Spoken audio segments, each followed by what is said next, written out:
আজকে হচ্ছে 5th April, আর আমরা এখন সোনমার্গের উদ্দেশ্যে রওনা দিয়েছি। সকাল 7:30টায় আমরা স্টার্ট করেছি শ্রীনগর থেকে, আমাদের হোটেল থেকে। তো সোনমার্গ হচ্ছে এখান থেকে 80 কিলোমিটার মতন।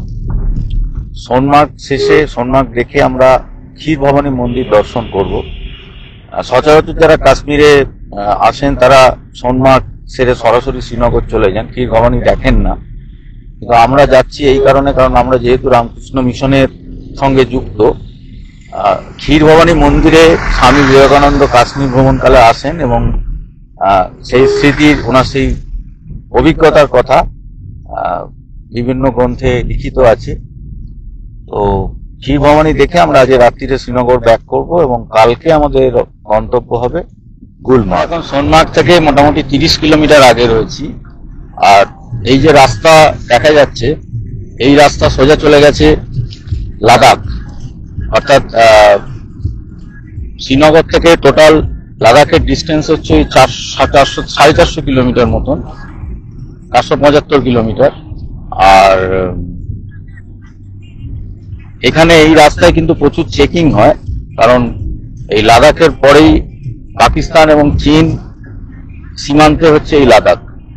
তো এই টুপিটা ভারত মাতা কি জয় এই নাম নিয়ে কিনে ফেললাম। তো আর মোটামুটি আধ ঘন্টা 45 মিনিটের মধ্যেই আমরা সোনমার্গ ঢুকবো।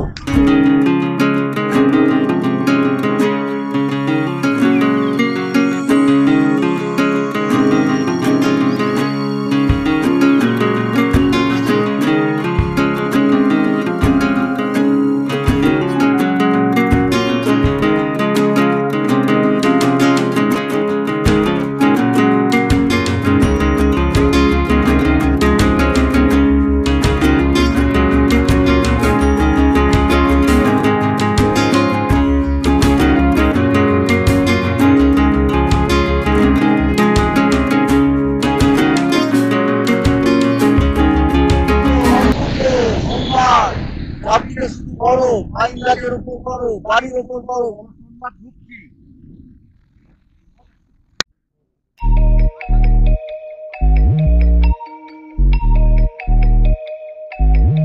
অ্যাক্টিভিটির জন্য আপনাদের জিপ থেকে, মানে গাড়ি থেকে নামলেই এখানকার লোকেরা ধরবে।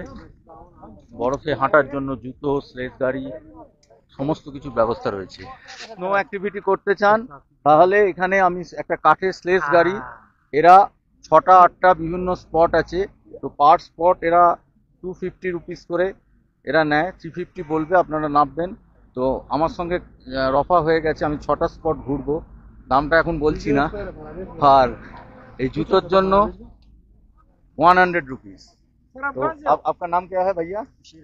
বসির আহমেদ। বসির ভাইয়ের সঙ্গে এখন আমরা স্কিইং করতে যাব, স্কি অ্যাক্টিভিটি। ওকে।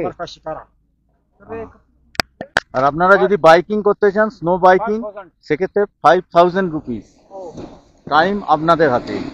আর এই হচ্ছে বসির ভাই, আর এই হচ্ছে কাঠের স্লেজ গাড়ি। তো এর ওপর দিয়ে আমরা, এরও টাইম আমার হাতে, কোনো টাইম লিমিট নেই। বলছে কখনো বলছে 6টা, কখনো 8টা। তো মূল উদ্দেশ্য হচ্ছে বরফের ওপর কিছুটা সময় কাটানো। দারুণ এনজয় করছি।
ক্ষীর ভবানী মন্দিরে পুজো দিতে যাচ্ছি।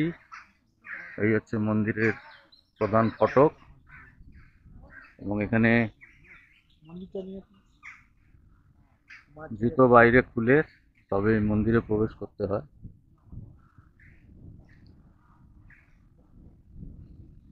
এই হচ্ছে ঐতিহাসিক ক্ষীর ভবানী মন্দির চত্বর। তো এখানে যেটা লেখা আছে যে এখানে মন্দিরের হিস্ট্রি লেখা আছে। তো এই মন্দিরটা 1912 সালে তৈরি হয়। তৈরি করেন মহারাজ প্রতাপ সিং, এবং মহারাজা হরি সিং তার আগে এই মন্দির রেনোভেট করেন তারপরে। তো তাহলে সেই ইতিহাস মানলে কিন্তু স্বামীজি যখন এইখানে আসেন তখন কিন্তু এই মন্দির থাকার কথা নয়। অর্থাৎ তখন আমার মনে হয় মাতা ক্ষীর ভবানী উন্মুক্ত অবস্থায় কোনো গাছের নিচে বা এই জাতীয় কিছু জায়গায় উনি ছিলেন, এবং এখানে স্বামীজি 5 রাত্রি অতিবাহিত করেন, তাই তো 5 নাইটস, এবং উনি দৈব বাণী এখান থেকে শোনেন। তো মন্দিরের চারদিক খুবই শান্ত এবং পবিত্র। আমরা এখানে কিছুক্ষণ থাকবো এবং সেখান থেকে আমরা ফিরে যাব শ্রীনগরে আমাদের হোটেলে।